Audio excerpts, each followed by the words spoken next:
Hello. I've been asked to speak about the concert that had its most profound effect on me. I'm going to start with one, but I'm going to go into many because I'm an old fuck and I've seen lots of great shows that have had profound effects on me. When I was 9, it was 1970. I was taken to see Chicago Transit Authority. At the time, I didn't realize that it was one of Jimi Hendrix's favorite bands and that Terry Kath, its guitar player, was one of his favorites. Terry unfortunately met his demise during a game of Russian roulette, but I do remember him shredding balls during 25 or 6 to 4. The next concert I saw was in 1973. I was 12.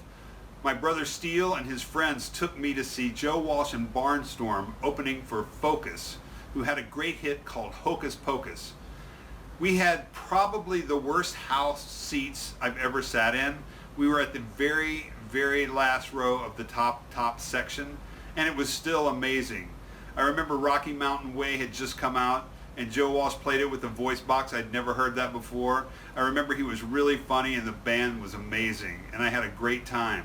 Although I was a bit terrified because my brother and his friends were drinking wine from a leather flask and smoking weed, trying to get me drunk and smoking weed, but I was 12. I hadn't started that yet. I remember being very afraid that I was going to not make it home, but I made it home and saw many other concerts since. My next memorable life-changing concert was Yes Relayer Tour in 1975.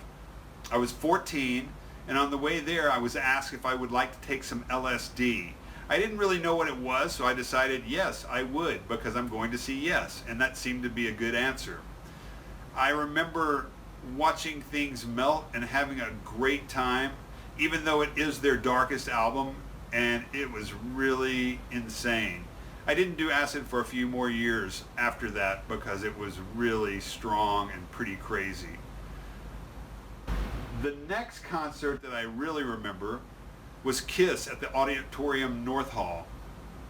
I was a huge Kiss fan because I was 14, and I thought it was the coolest thing ever. Monsters and Spacemen and Star Children and a cat drummer. And they were so amazing live. I'd never seen a show with that many theatrics. That's when they did all the fire and blood, just like they do now, but with the original members who I loved. And I loved their music when I was 14, and I still love their music. But I also remember the bombs that went off during Black Diamond were so loud that it shook the whole auditorium. And I'll never forget the amount of confetti that rained down at the end of the set during Rock and Roll, Let Me Go. It was pretty amazing. My next show at Auditorium North Hall was AC/DC with Bon Scott singing. During their set, Bon Scott would put Angus Young on his shoulders for a solo and run him around the whole venue. I was sitting at the back corner of the first section, and as they came by, I held out my hand and high-fived Bon Scott. I think I was touched by an angel, and that's why I play rock and roll music. That was a turning point in my life. After that, I remember seeing Van Halen on their first tour, blew me away.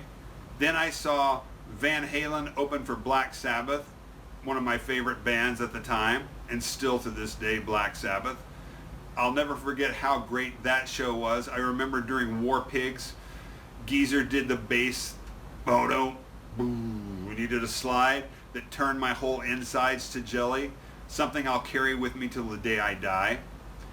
I remember taking my friend Sean Lane, who is considered to be the fastest guitar player in the whole world. Unfortunately, he's since gone on to a different plane. But at the time we were kids, I was probably 16 or 17 and he was a year younger. And it featured Alan Holdsworth on guitar, one of the greatest guitar players I've ever seen to this day. And Bill Bruford on drums, one of the greatest drummers I've ever seen. Eddie Jobson on violin, who played with Roxy Music, as did John Wetton, the bass player, who's played in King Crimson and so many other great bands. That show was $1.03 because the radio station put it on was 103. That was one of the greatest concerts I'd ever seen up until that point. Then I remember seeing Rick James with the Mary Jane Girls and being in the third row and having the time of my life, followed closely by every tour that Prince did since then. It was the Controversy Tour, and still one of the greatest concerts I've ever seen in my life. And the way that everybody interacted at that show, it was dancing, laughing, singing, having fun. Then the punk rock days showed up, and I remember seeing such great bands as Bad Brains at the Antenna Club. I got a call asking if I had any weed for sale because the Bad Brains were looking for weed, and I just so happened to have some. And I remember driving down to the Antenna, meeting them at their van, sitting in their van and rolling joints. I didn't actually sell it to them. I gave it to them because they were one of my favorite bands. They proceeded to play for about 40 people, maybe. They did their dub reggae set to start out with, which was so beautiful and heavy. And then they came back on after a short break and played their punk set, which I don't think I've ever seen a band that exciting since then, except for when I saw them at the Roxy in LA later on. I saw Black Flag there, Circle Jerks, Sam Hain when there were two other people in the audience because there was an ice storm in Memphis. And I remember getting there and they couldn't believe anyone showed. They were going to cancel, but they had already set up and sound checked. So they played a full set for us. Those are the kind of moments that you really realize the show must go on and you have to have a good time. I remember seeing 999 opening for them at a disco club. Very crazy. I remember watching my brother's band Spider's Web rehearse. I never got to see them play a live show, but they were pretty much live shows at their rehearsal space. And that's what really got me into rock and roll music and making me want to play in a band, because my brother Jack is an extremely great singer.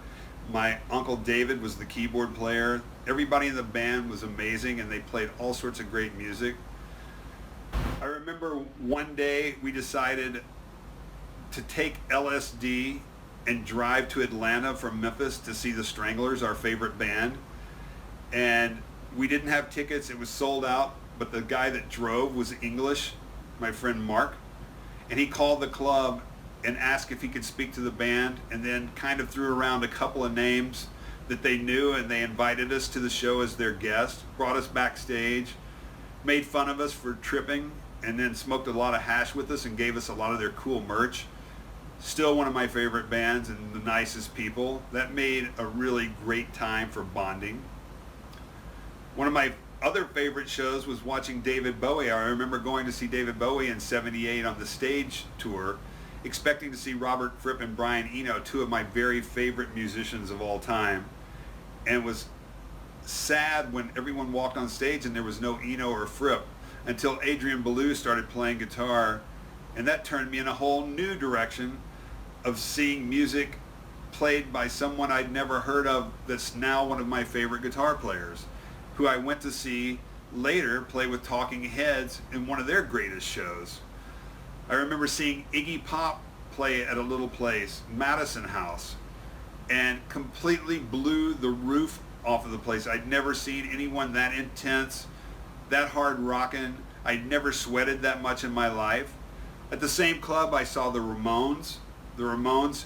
I'd never seen a band start and stop a set without talking to the audience. They played for probably 50 minutes, just non-stop from the moment they started. People were jumping on the tables, slam dancing, going crazy. And I remember on the way into the club, we saw them and we asked them if they wanted to smoke pot with us, to which they replied, "No, but you got any Thorazine?" And we started laughing, and we were like, "No, we don't have Thorazine." And they just walked on into the club and immediately destroyed it. That's probably one of the most energetic sets I've ever witnessed. Then you can kind of fast forward. I remember seeing Ornette Coleman Trio. They were supposed to be the quartet, but Don Cherry didn't make it. And that is probably my favorite concert I've ever been. The music transcended into a feeling and brought me to a whole nother level. At one point, I remember a couple of tears ran down my cheek during one of the songs because it was so incredibly beautiful. I remember my friends were Deadheads and they talked me into going to see a Dead show. And I remember before that I'd seen them once, and it was the worst show I've ever seen. It was in LA outside, terrible. But they invited me to a Chinese New Year show with Ornette Coleman opening, and it was one of the best concerts I've ever been to as well. It transcended everything. Could have been the ecstasy and LSD, but nonetheless, it was a really beautiful experience. I saw The Residents. I'd never seen someone put on a play with music that was so weird, with theatrical content. It was really, really great. That was on the King and I tour. I remember seeing my friend Peaches at my friend's place in New Orleans at a house party. I'd never heard of her. My friend Molly took me there because she was friends with Peaches, and she said, "You got to see this girl." It was in a basement.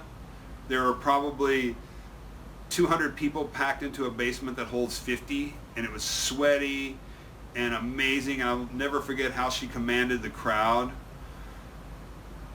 I remember seeing ZZ Top in 1976 at the Worldwide Texas Tour with Blue Oyster Cult and Leonard Skinner and a couple other cool bands, and I'd never been to a show like that in my life. I saw the Rolling Stones at the Superdome in 1980 for the Some Girls tour. No, I'm sorry, not Some Girls, TDTU.